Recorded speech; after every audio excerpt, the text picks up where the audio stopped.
melakukan adjustment biasa. Oke, menarik Pak Wijayanto mengatakan ini ranah akademik dan bukan ranah politik, karena memang sudah berkembang juga wacana di masyarakat, di publik, terutama juga di tokoh-tokoh ekonomi, pengamat-pengamat ekonomi yang kemudian menilai bahwa ada indikasi politisasi data yang kemudian membuat investor dan masyarakat meragukan data dari BPS ini.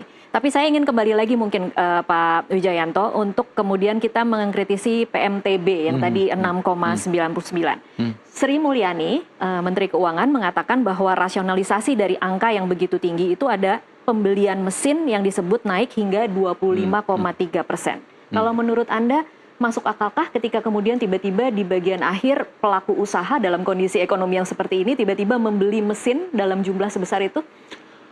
Saya intens berinteraksi dengan dunia usaha ya, para pelaku usaha yang besar-besar maupun yang kecil-kecil. Kebanyakan pesimis. Jadi mereka tidak melakukan ekspansi. Mereka wait and see. Ini terefleksi dalam data PMI.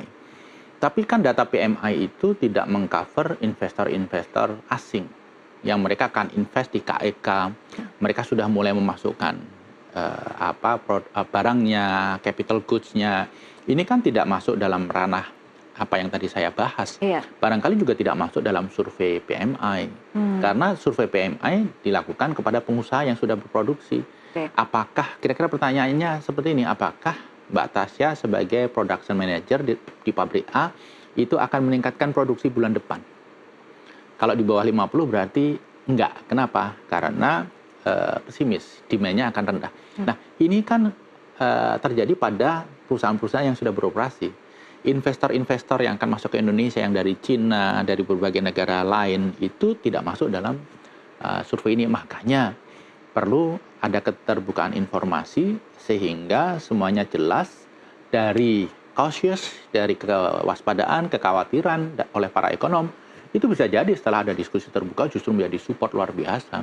Oke, jadi Pak Wijayanto, Anda sendiri sebagai pribadi kalau melihat angka-angka ini, Anda masih percaya bahwa ada celah-celah yang publik tidak tahu yang memungkinkan angka itu seperti angka saat ini? Di luar nalar kita bahwa indikator-indikator real di lapangan tidak seperti itu? Oh iya, kalau makanya saya tadi sampaikan forecast saya 4,6 sampai 4,8 lebih buruk daripada semester kuartal pertama.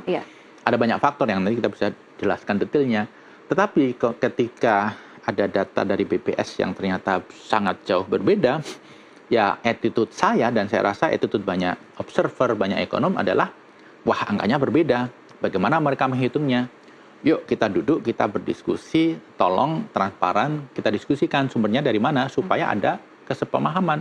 Dan ini adalah sesuatu yang saya katakan, bukan politis, akademis. Menjadi politis ketika ditutup-tutupi. Ketika tidak ada transparansi gitu. Oh, justru momen setelah ini yang akan menentukan apakah ini politis atau tidak ya? Iya, ketika ada keterbukaan, nggak apa-apa gitu. Ada revisi, nggak masalah.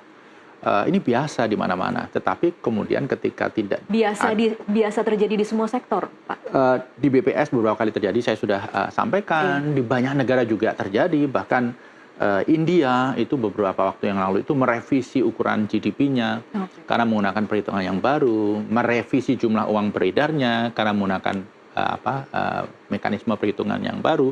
Saya rasa ini biasa sekali. Tapi ketika tidak dibuka ruang diskusi, nah kecurigaan akan muncul. Dan saya berasumsi ini benar ya angkanya ya. Tetapi kalau ternyata angkanya dimasak, ini konsekuensinya akan luar biasa ke belakang.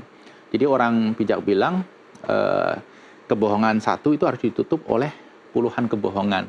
Kebohongan kedua harus ditutup oleh ratusan kebohongan.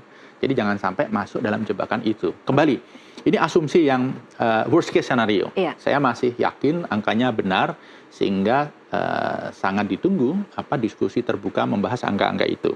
Nah, dampak kedepannya seperti apa sih? Kalau ternyata angka GDP-nya itu di window dressing, di boost lebih besar daripada yang sesungguhnya, kita akan mengalami data-data aneh. Misalnya, tax ratio kita turun terus. Rasio penerimaan pajak. Jadi itu tidak akan bisa berbohong ya, angka-angka konsekuensi itu akan muncul nanti. Karena pajak itu kan sesuatu yang sifatnya konkret. cash yang kita pegang, tetapi dibagi oleh GDP yang sifatnya adalah kalkulasi, ada unsur asumsi dan estimate. Nah, ketika ini ternyata lebih besar dari yang sesungguhnya, tax ratio turun. Kita mau ngapain saja tax ratio turun terus. Sekarang 10, nanti 9, 8, 7. Kita melakukan apapun untuk menaikkan pajak, tapi kok rasionya turun. Padahal ada faktor lain. Kemudian kita juga bisa menyimpulkan bahwa ekonomi kita nggak efisien. Ekornya tinggi. Untuk pertumbuhan sedikit saja kita perlu investasi yang besar. Investasi ekonomi kita nggak efisien, banyak korupsi, regulasi nggak benar, dan lain sebagainya. Ini kalau memang angkanya window dressing bisa mengarah ke sana. Kenapa? Yang di window dressing kan investasi. Iya. Investasinya kelihatan gede banget gitu kan. Padahal dampak ke ekonominya tidak seberapa. Ini akan memberikan konotasi ekonomi kita tidak efisien. Yang terakhir, kok ekonomi tumbuh pesat tapi tenaga kerja yang diciptakan sedikit. Jadi penciptaan lapangan kerja per 1% pertumbuhan ekonomi kok rendah sekali. Kita akan menyalahkan, oh ini karena capital intensif dan lain sebagainya. Jadi sekali melakukan window dressing nanti konsekuensinya jangka panjang dan akan menggiring bangsa kita menuju kebijakan ekonomi yang tidak benar. Oke. Itu kalau kemudian kita bicara skenario terburuk kan ya Pak Wijayanto, kalau kemudian misalnya memang ini adalah window dressing. Tapi kalau kemudian saya membayangkan misalnya memang nanti ada diskusi terbuka, kemudian ada revisi angka misalnya, itu kan juga ada konsekuensinya ya Pak. Akan seperti apa ketika angka-angka itu kemudian direvisi? Jadi begini, kalau kita berbicara data, itu yang pertama itu bukan datanya bagus atau datanya buruk. Datanya bisa dipercaya atau tidak. Iya. Trust itu nomor satu.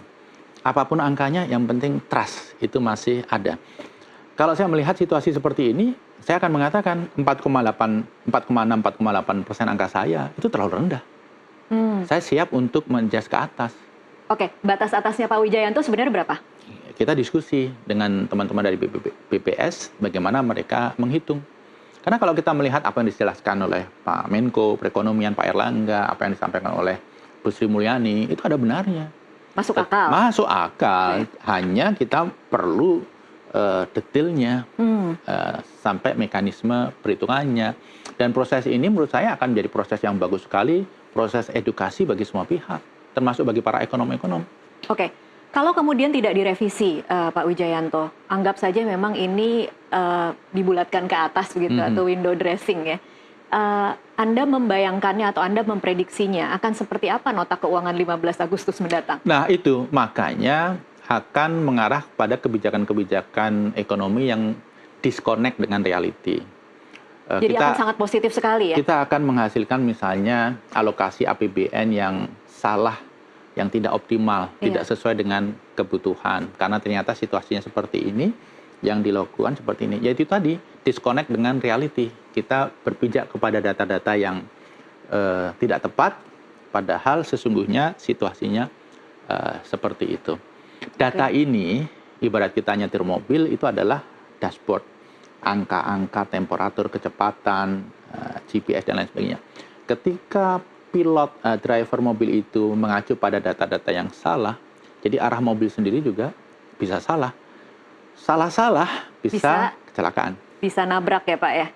Oke, jadi bahaya sekali sebenarnya ketika kemudian nota keuangan itu berdasarkan data yang salah. Sangat bahaya. Tidak bisa ya ditutup-tutupi, kemudian apa yang direncanakan atau diumumkan ke publik berbeda dengan apa yang dilaksanakan di belakang? Saya rasa kalau coba ditutup-tutupi, nanti juga akan ketahuan. Kan ada indikasi-indikasi yang menggambarkan pertumbuhan ekonomi yang tidak bisa dibohongi. Misalnya penerimaan pajak. Tadi kita udah bahas Mbak Tasya, penerimaan pajak itu cash yang ada di tangan pemerintah. Ini kan nggak bisa dibesar kecilin.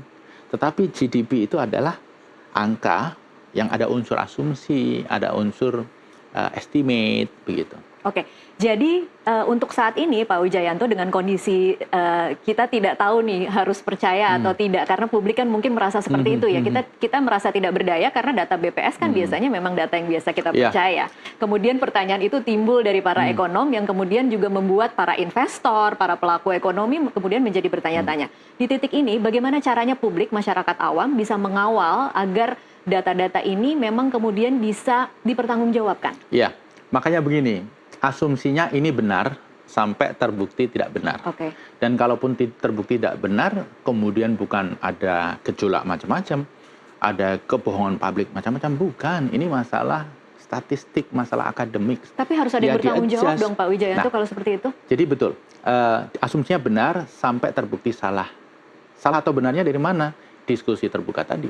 Ini kalau menurut Anda BPS sebelum merilis, dia pasti konsultasi dulu dong ya dengan Menteri Perekonomian, dengan Menteri Keuangan, bahwa ini adalah data-data yang saya mau rilis. Jadi mungkin data itu kan sudah melewati berbagai pintu kan sebelum dirilis kepada publik. Saya rasa dalam prosesnya dari titik awal itu semua kementerian terlibat. Karena sumber data ini kan juga banyak adalah instansi-instansi di bawah kementerian tersebut. Jadi di level eselon 3, eselon 2, eselon 1 pasti saling komunikasi. Saya rasa ketika keluar hasil, apakah ada koordinasi dengan para menteri? Kalau dari pengarahan Pak Wijayanto dulu bersama Pak JK? Seharusnya tidak ya, seharusnya tidak. Apapun hasilnya itu yang diumumkan. Kalau ada konsolidasi, koordinasi itu kan kesannya kita mau melakukan window dressing, make up gitu ya, biar angkanya kelihatan lebih cantik. Saya rasa idealnya enggak, apapun angkanya diumumkan. Oke, baik. Kita nantikan seperti apa dalam perkembangan beberapa hari ke depan, karena kejanggalan ini memang harus dijawab, tidak boleh diabaikan. Terima kasih Pak Wijayanto Samirin untuk waktunya bersama kami di NTV Prime. Terima kasih Pak Tasya. Dan pemirsa, pencapaian pertumbuhan ekonomi di atas prediksi perlu diapresiasi. Lebih dari itu, menjaganya atau bahkan meningkatkannya di periode selanjutnya bisa jadi luar biasa.